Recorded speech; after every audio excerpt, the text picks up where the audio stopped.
What's up, guys? It's Ava and Ivy, and today we're going to be talking about Survivor Season 49, Episode 10. Yeah, a huge dose of bamboozle. That's what we got. Yes. That's the title No. as well. Oh, it is?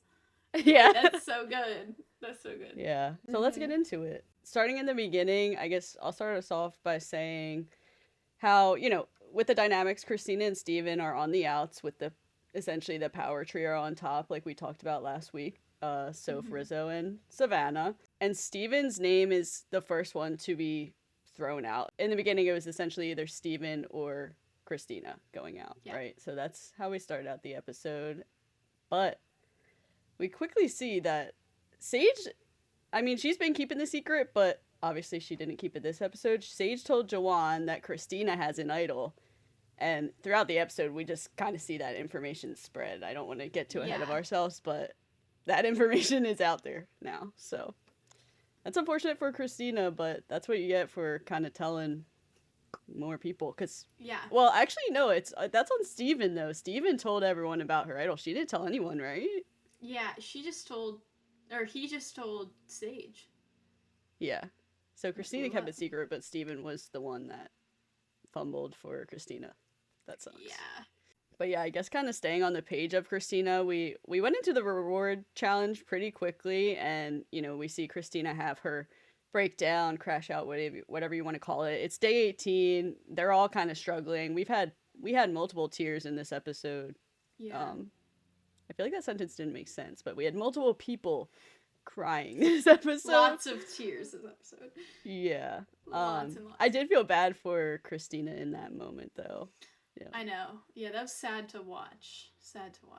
As I think it was pretty sure as soon as Jeff asked her what's going on, she just broke down. That would be me. I'm not gonna lie. That would be me.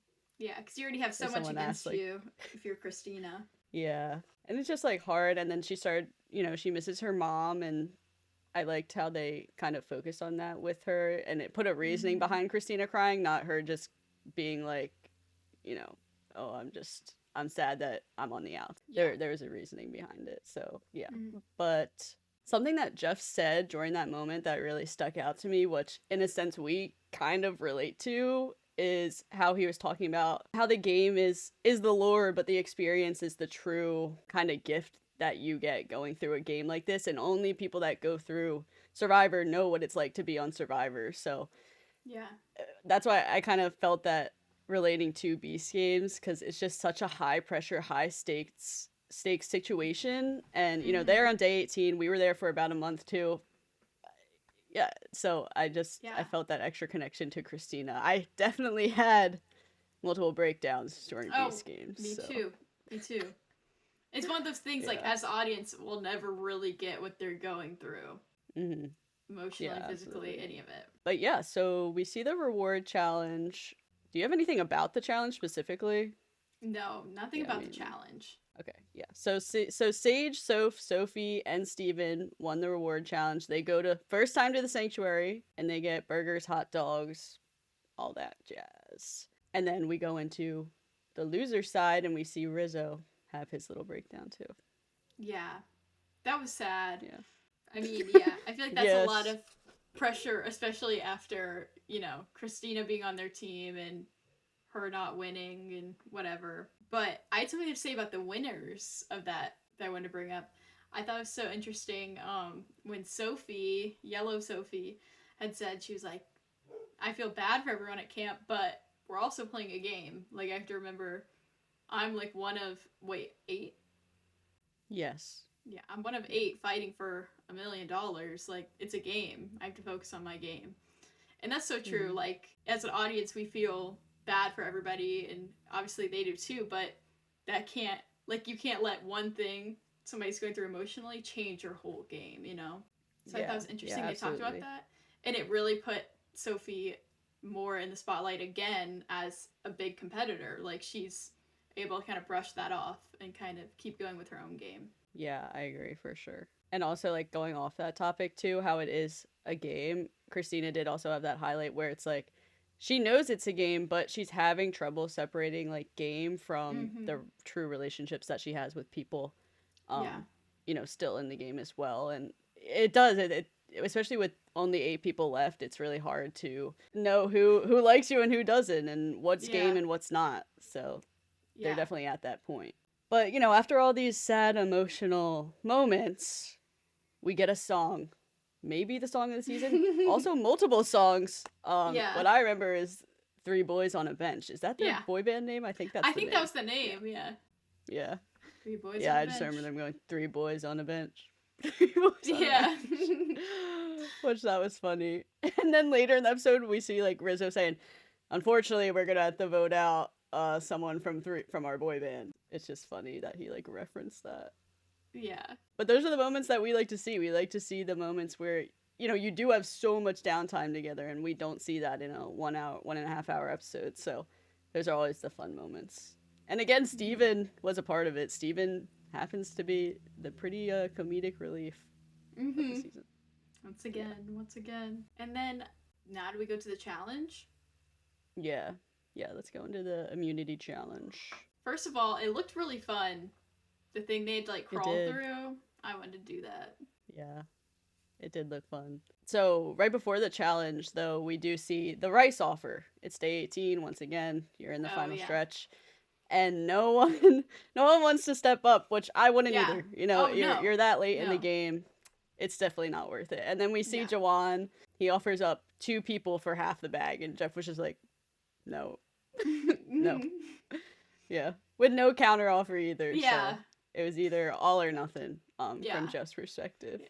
I love the way that Rizzo answered about that, how it's like not even an option, because I feel like that's exactly how I think about when they offer those situations to them. Like, you can eat either if you get eliminated tonight, or if you make it to the end of the game in, what is it, they have a week left? Is that right? Yeah, probably just about.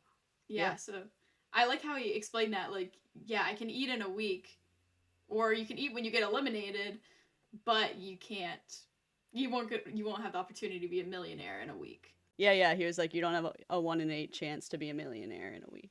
Yeah. Yes, that is a good point. Rizzo with the good points. He's just such a strategist. He's such a gamer. He is such a gamer. And we see that later in the episode too.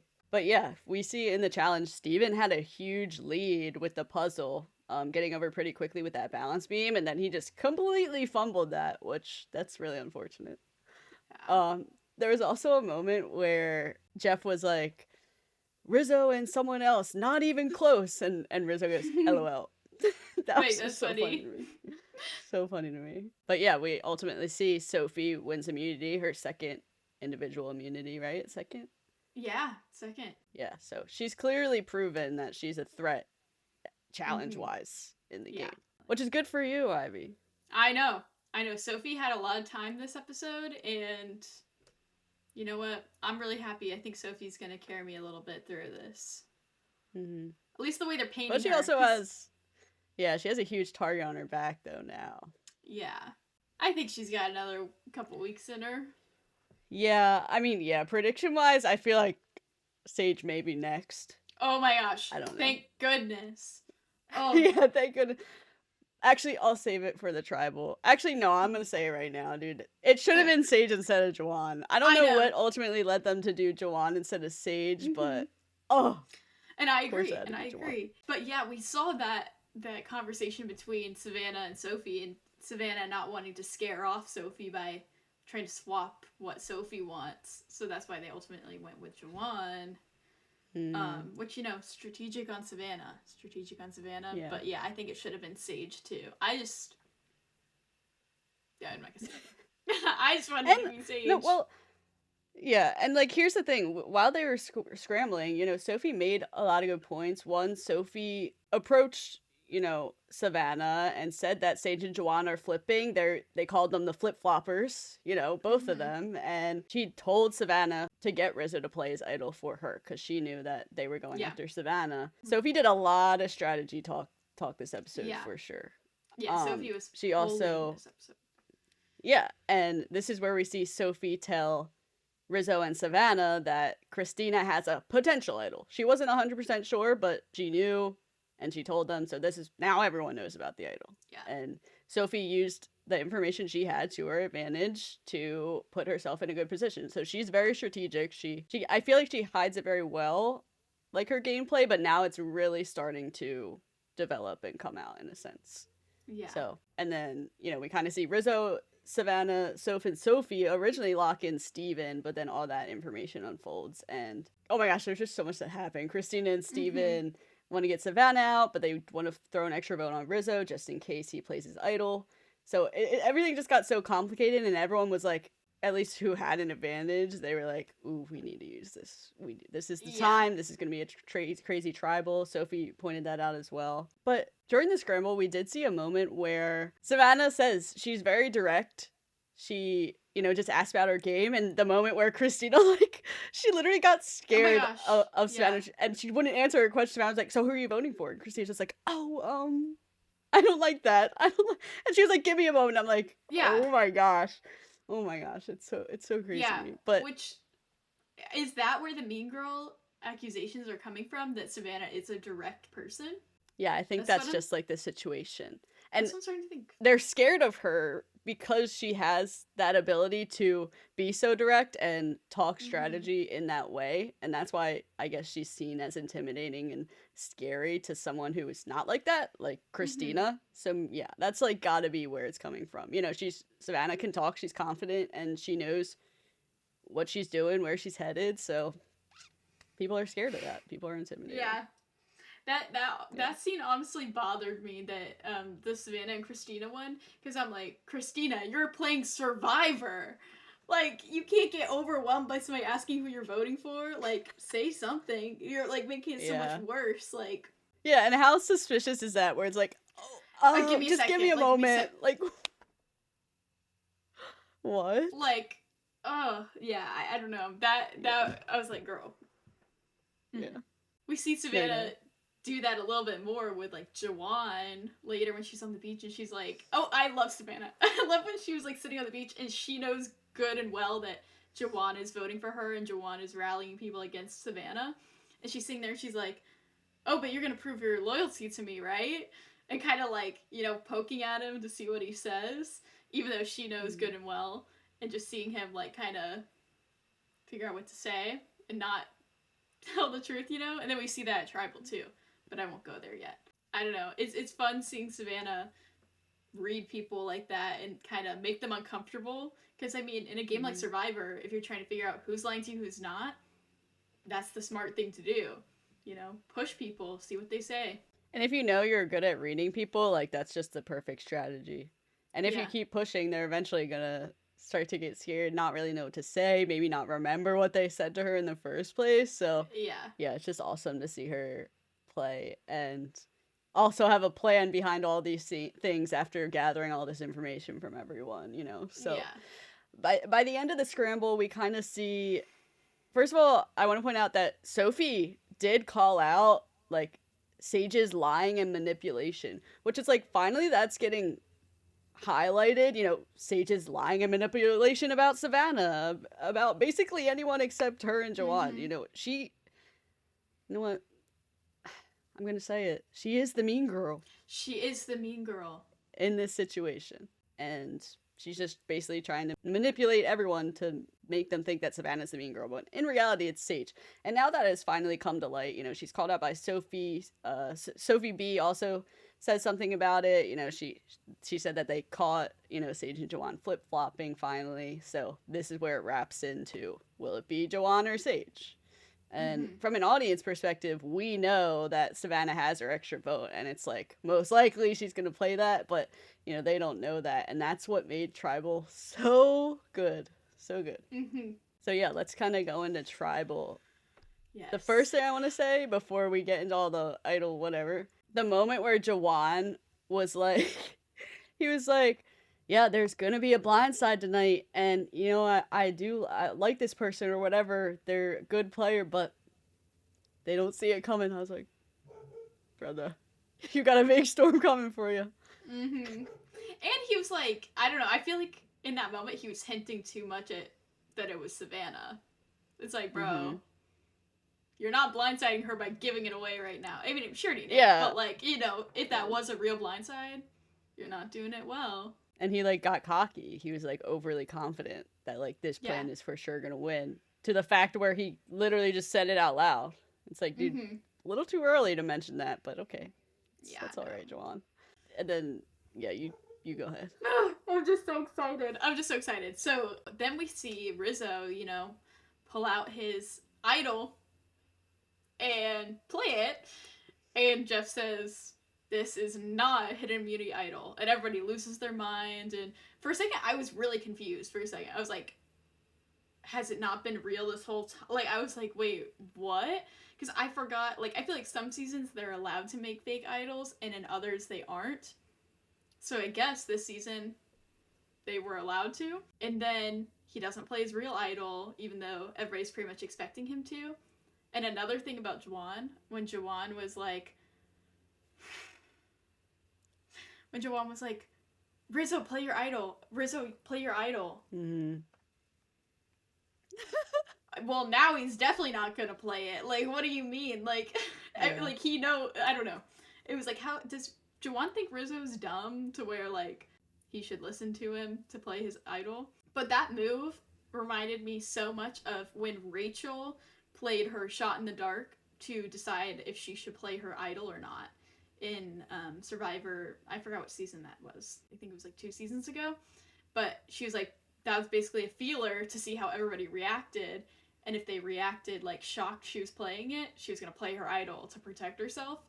And I think everybody's reaction based on him playing his idol with nobody really seeming that scared was a confirmation to him and his alliance, like, okay, yeah, you don't need to play it. Yeah, it was just such a crazy moment for him to do it, and he built it up so much. And okay, before he even played his idol, Christina played her idol for Oh, yeah. Steven, which was expected, but maybe not expected from some people. I don't know. I think everyone expected her to play it because at that point everyone knew about it. And, you know, Rizzo just put on a show and he was having a grand old time. He did the whole, you know, I don't even remember what he said before, but he set out the whole scene, says he's playing it for Savannah. We get the whole shock moment. Oh my gosh, it was so funny. Yeah. But yeah, also, okay, yeah. And then going after that, when the votes started being read and Savannah was playing into it, saying to Juwan, like, you did this? Did you do this? And then Juwan nods, like, yeah, I did. I was like, oh, he doesn't know what's coming.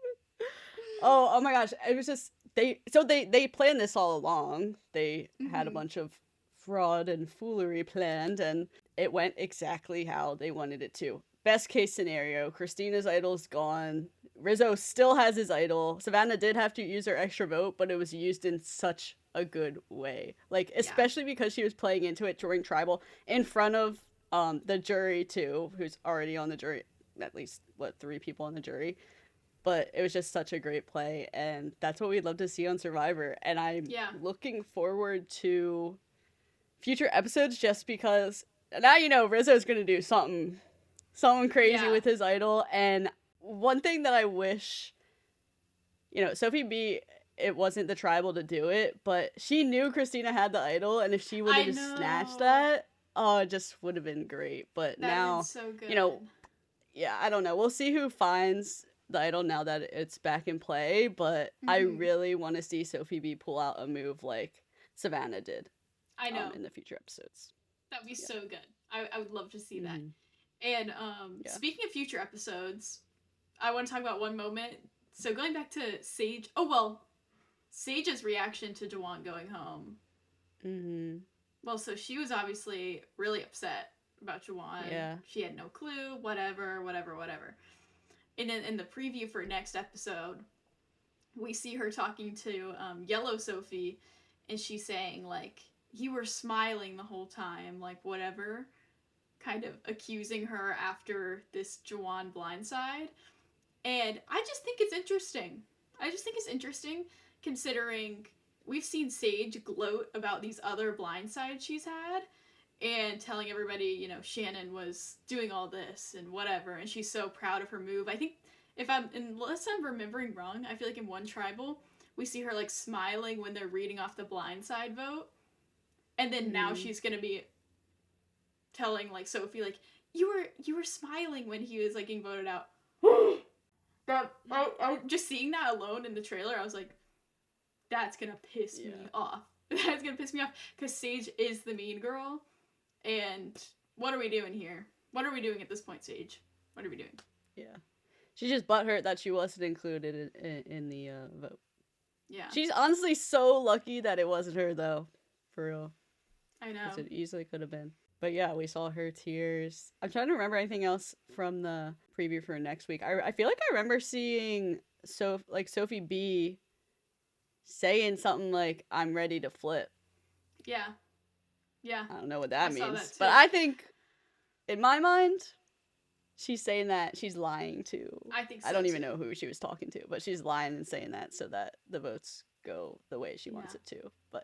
And that's the thing. Sophie B, yes, Savannah's very dominant. Sophie B obviously aligned as Savannah's number one, but she keeps her, kind of thoughts more hidden. She's a little more laid back. She's a little more, I'll let Savannah take the heat, and I'll just wait for my moment, Yeah. Because there were a few moments in the episode where I don't remember the exact situation, but I think it was Soph that threw out the idea to go for Juwan and Sage. So in a way, Sophie B is kind of like the not the mastermind, but she's come up with a few ideas where, it was her idea, but someone else is taking the heat. You know what I'm saying? Yeah, she has some moves in her pocket that she can pull out. She's good at that. Yeah. Yeah. Yeah. She knows her strengths. Oh, there was one moment where I think it was when they were leaving Tribal, and I'm pretty sure Rizzo said, like, oh, Juwan took my torch. And that was a classic, like, wraparound to Juwan stealing all of Savannah's stuff. Yeah. From the beginning of the season. Like, I just loved how that was included. Wait, yeah, that's so funny. Yeah. Because Juwan, what are we doing?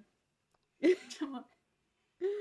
It really is unfortunate for me, though, because Juwan was on my tribe. He was my third pick. So now I have Savannah, Rizzo, it was Juwan, and then Sophie B. So that's kind of unfortunate for me, but I really do think the power trio will pull through for me. So yeah, I think they will. And I'm glad my Sophie is joining your people. Switching sides. But yeah, literally Sophie has picked up immense amount of screen time in the past 2 episodes. So that's good for her. Yeah. Good for you. Yeah. And now good for me. As long as she's not against my tribe, good for me. Yeah. We just need them to pick off Sage, Steven, and Christina.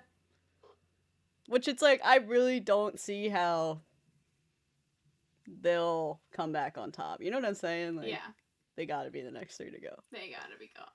Unless one of them happens to find an idol or get an advantage. But we'll see. Which, then Sophie B can just snatch it out. Yeah.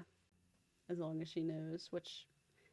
People tend to give her information, or like to tell her a lot of information, so she probably will know. Should we talk about our places? Yeah, do you have fantasy?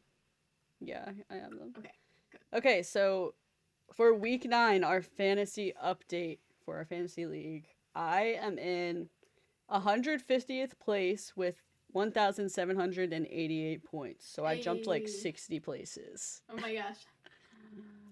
But Juwan going home, not so good for me.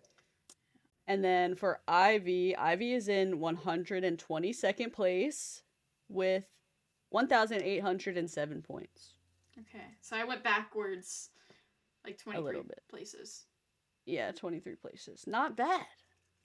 And with Sophie winning immunity, hey, I might be okay. You got some points coming for you. Might be okay.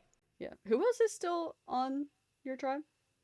I have Savannah is now my high. So it's Savannah's my highest, then Rizzo, and then Sophie. So that's pretty good. Yeah. I wouldn't be surprised if Final 4 is Sophie, Rizzo, I know. and Savannah. That's what I'm thinking. Right? That's what I'm thinking. I just can't imagine it any other way, but you never know.